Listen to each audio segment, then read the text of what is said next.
Subscribe कीजिए आरबीसीएम news channel को और प्रेस कीजिए बेल आइकन को सबसे पहले नए वीडियो की नोटिफिकेशन पाने के लिए। कर्नल एजाज अवान साहब मेरे साथ मौजूद हैं। पाकिस्तान से जनरल साहब वार्म वेलकम, दिफाई तजियाकार हैं, किसी तारुफ के मोहताज नहीं। ब्रिगेडियर रिटायर्ड गजनफर अली साहब मेरे साथ मौजूद हैं, डिफेंस एनालिस्ट है, किसी तारुफ के मोहताज नहीं। और भारत से सरहद पार से मुझे ज्वाइन किया है कर्नल रिटायर्ड धनवीर सिंह साहब ने, जो भी किसी तारुफ के मोहताज नहीं। और भारतीय फौज के साबिक deputy chief of army staff general retired Raj Kadian साहब थे। जनरल साहब आपका भी बहुत शुक्रिया, कर्नल धनवीर साहब आपका भी बहुत शुक्रिया ज्वाइन करने के लिए। गुफ्तगू का आगाज मैं करना चाहूंगी कर्नल धनवीर सिंह साहब आपसे पहला सवाल कर्नल साहब, भारत में मुसलमान कैसे हैं, या आप कैसे उनके हालात को बयान करेंगे, एहतजाज क्यों कर रहे हैं और अमेरिका को क्यों तशवीश हो रही है कर्नल साहब? देखिए, आपने बहुत अच्छा प्रियम्बल दिया और सबसे मजेदार बात यह है कि पाकिस्तान के इस नजरिए को और इस प्रोपेगेंडा को सिवाय पाकिस्तानियों के, और वो भी जो पढ़े लिखे पाकिस्तानी नहीं है, वो ही ज्यादा उसको वैल्यू करते हैं। अदरवाइज दुनिया में इस प्रोपेगेंडा की कोई वैल्यू नहीं है, ये आपको भी अच्छी तरह मालूम है। और जिस अमरीकी रिपोर्ट का हवाला दे रही हैं आप माइनॉरिटीज के रिलेशन में, पहली बात तो हम लोगों ने उसको खारिज किया है, लेकिन फिर भी चलिए, क्योंकि आपके चैनल पे हैं तो मान लेते हैं कि वो ठीक होगी। उसमें आप अपना स्टेटस देख लीजिए कि पाकिस्तान का क्या स्टेटस है। और आज हम बात कर रहे हैं तो कल ही एक रिपोर्ट आई सिंध में, कैसे एक बच्ची को, हिंदू बच्ची को अगवा करके और कैसे उसको मुसलमान बना के और किसी लड़के से शादी कर दी। तो ये पाकिस्तान के अंदर एक आम हालात हैं। तो पाकिस्तान जब इस तरीके की बातें करता है तो ये एक मजाक सा लगता है, क्योंकि पाकिस्तान के अंदर जो हालात अकलियतियों के हैं, जो माइनॉरिटीज के हैं, वो बहुत ही बदतर हैं। इस प्रकार से हमारे देश में, हमारे मुल्क में ऐसे कोई हालात नहीं है। अगर आप चंद ट्विटर हैंडल्स की अभी भी आप कहेंगे कर्नल साहब हालात नहीं है, मैं आपकी बात को इंटरप्ट नहीं करना चाह रही। मैं चाह रही हूँ कि तमाम मेहमान अपना अपना मौके पहुंचाएं। नहीं, आपको सुनना पड़ेगा। अगर आप कुछ चंद ट्विटर के बेसिस पे आप अपना प्रोग्राम कर रहे हैं तो मेरे ख्याल से सहाफी होने का आपको तगमा नहीं मिलना चाहिए। आप बोलिए, मैं आपको सुनना ही चाह रही हूँ। जी बोलिए ब्रिगेडियर गजनफर साहब, आपसे जवाब चाहूंगी। जी कर्नल साहब। हाँ, जी कर्नल तो साहब कंप्लीट कीजिए। नहीं है, और अच्छा होता कि किसी मुसलमान कर्नल को झूठ बोलना इनकी आदत है, और अच्छी तरह जो चीजों को डिनाई करना इनकी आदत है। ठीक है ब्रिगेडियर साहब, ये पैदा होते हैं तो ये जिस जगह भी जाते हैं, इनकी अम्मा इनकी घुट्टी में ये इनकी माएँ जो हैं इनकी घुट्टी में ये पिलाती हैं कि आपने दुनिया को डिनाई करना है, झूठ बोलना है, रियाकारी करनी है, धोखाधड़ी देनी है, रेप करने हैं, जुल्म करने हैं। अब ये सिर्फ कश्मीर तक महदूद नहीं है। इन्होंने कहा ना कि लड़की को कन्वर्ट करके और उसको शादी करा ली। इन्होंने कहा ना लड़की को कन्वर्ट, बात सुने आप तो छोटे अब मेरी बात सुनो, अब मेरी बात सुनो, अब मेरी फिजा इसको बंद करें, मेरी बात सुने। ये जी ब्रिगेडियर साहब कंटिन्यू। कर्नल साहब आप जरा बात तो सुन लीजिए ना, उन्होंने अपनी बात बड़े आराम से सुनिए, आराम से सुनिए, अपनी बारी पे बोलिए। इन्होंने तो मेरी बात सुने, इन्होंने ये झूठे आदमी, ये मक्कार आदमियों की बात सुनेंगे ना, कर्नल साहब आप उनकी बात तो सुनिए ना, आप आर्गुमेंट से बात कीजिएगा कर्नल साहब, अपनी बारी पर प्लीज। नहीं बनते हैं इनके फौजी इनको गालियां देते हैं, इनके फौजी इनको गालियां देते हैं, और इनके फौजी इनको कुत्ता कहते हैं। इनके अफसरों को, इनके फौजी इनको गालियां देते हैं। दूसरी बात यह है, पहली बात फिजा मैं बताऊं, इन कर्नल साहब ने कहा कि एक हिंदू मेरी बात सुने, अब मेरी बात सुने फिजा, मेरी बात सुने। इन्होंने ये कहा, इस शख्स ने ये कहा, ये जिसको आप कर्नल साहब कह रही हैं, इन्होंने ये कहा कि जी आपने एक हिंदू लड़की को कन्वर्ट करवा लिया। तो भाई तुम तो हो ही मुसलमानों की औलाद, हमने तो हिंदू लड़की को कन्वर्ट करवाया ना। कर्नल साहब आपने इल्जाम लगाया ना, आप उसका जवाब भी तो सुन लेना जरा तहम्मुल के साथ, फिर आपको मैं मौका दूंगी, आप बोलिएगा। अच्छा एक मिनट, और आज ये बेकार की बातें हमने कर्नल साहब आप तो सुन ही नहीं रहे। कर्नल रणवीर सिंह साहब, ये सच सुन नहीं सकते, ये झूठ की पैदावार है। रणवीर सिंह साहब आप सुन ही नहीं रहे। इस टाइम पे आपका मुल्क भी आपको देख रहा होगा, आपका देश भी देख रहा होगा, पूरा पाकिस्तान आपको देख रहा है, पूरी दुनिया देख रही है। भारत टाकरा बोल न्यूज, आप बात ही नहीं सुन रहे कर्नल साहब।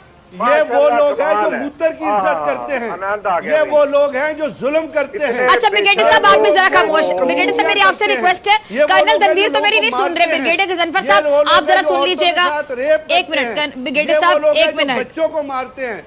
ठीक है मेरी ब्रिगेडियर बात साहब, सुनिए पूरी, मेरी फिजा मेरी बात सुनिए, एक मेरी बात का जवाब लीजिए। फिजा एक मेरी बात सुनिए।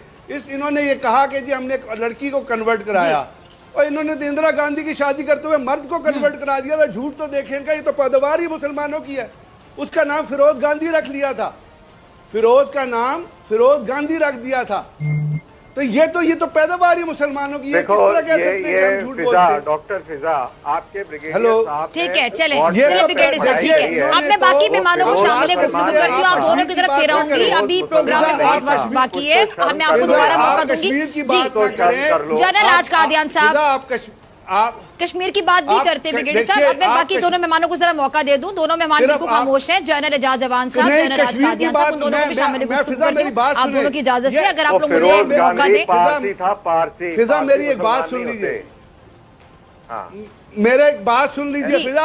ये तो मुसलमानों को कन्वर्ट कराते। राजीव गांधी मुसलमान की पैदावार, इंदिरा गांधी को उठा के देख ले किस किस से ताल्लुकात रहे, नेहरू को। अच्छा ब्रिगेडियर साहब अब आपके ज़हन में जो पॉइंट है आप लिख लीजिए, मैं आपको मौका दूंगी किसी पे बात कंटिन्यू करेंगे। जनरल राज कादियान साहब, जनरल साहब ब्रिगेडियर साहब एक मिनट, ब्रिगेडियर साहब मुझे मौका दें। कर्नल रणवीर सिंह साहब मुझे जनरल राज कादियान को शामिल गुफ्तगू करना है।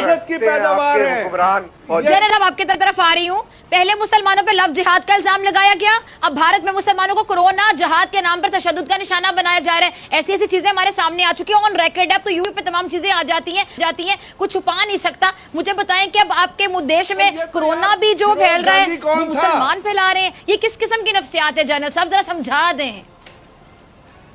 कोरोना तो पूरी दुनिया में फैला हुआ है। डॉक्टर फिजा काफी लंबे अरसे के बाद आपके प्रोग्राम पे आए हैं, बड़ा अच्छा लग रहा है। और मैं अभी भी फिर उम्मीद जाहिर करता हूं कि दोनों पड़ोसी मुल्क जिनमें बहुत सारी समानताएं हैं, रहन सहन की, लैंग्वेज की, खाने पीने की, रिश्तों में सुधार आए और ये बॉर्डर खत्म हो जाए, लेकिन हमारी जिंदगी में ऐसा शायद नहीं होगा। अभी जो आपने कई पॉइंट बताए, तबलीगी का आपने जिक्र किया, जनरल साहब रियलिटी को रियलाइज करेंगे, हकीकत जनरल साहब हकीकत को रियलाइज करेंगे, फिर ताल्लुकात बेहतर होंगे ना।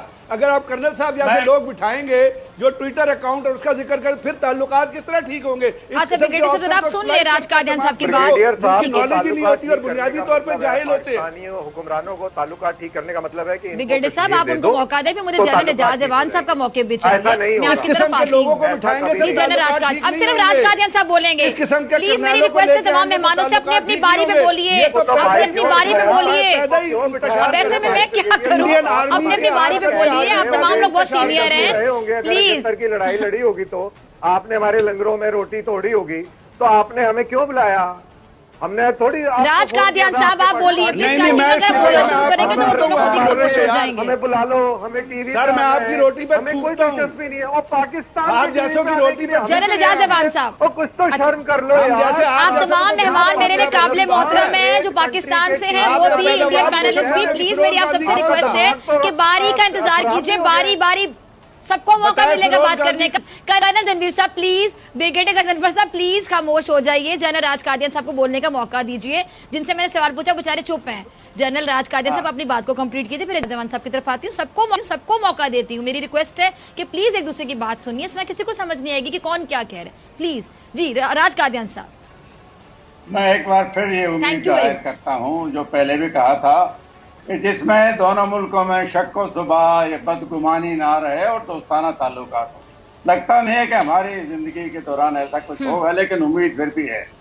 आपने 3 पॉइंट दिए जिसका जिक्र किया। एक तो तबलीगी का जिक्र किया आपके पैनलिस्ट ने, ब्रिगेडियर साहब ने, हिंदुस्तान में जो भी कोरोना को फैलाने का जुर्म करता है वो जुर्मी के नाम से देखा जाता है, मजहब के नाम से नहीं।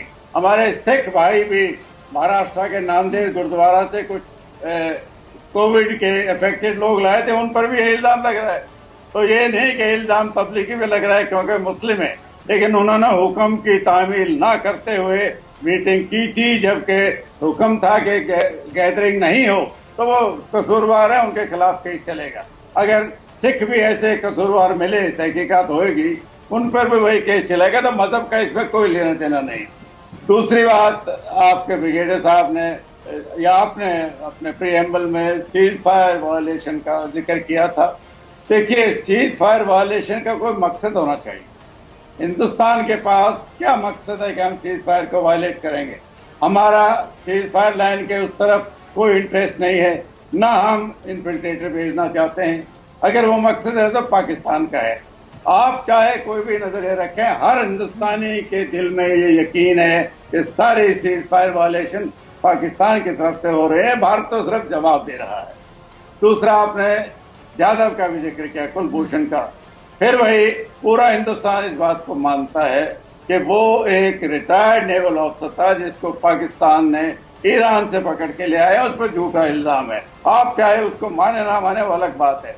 इंटरनेशनल कोर्ट ऑफ जस्टिस ने भी आपको कहा है कि आप इसकी दोबारा तहकीकात करवाएं, रीचेकिंग। वो आप डॉक्यूमेंट पे सर इस तरह डिनाई ना करें, उसका नाम मुबारक सर, पटेल, डिनाई ना करें। आप जनरल ऑफिसर हैं, आप हकीकत को एक्सेप्ट करें। पहले तो ये बताएं ना ब्रिगेडियर साहब ने, पहले तो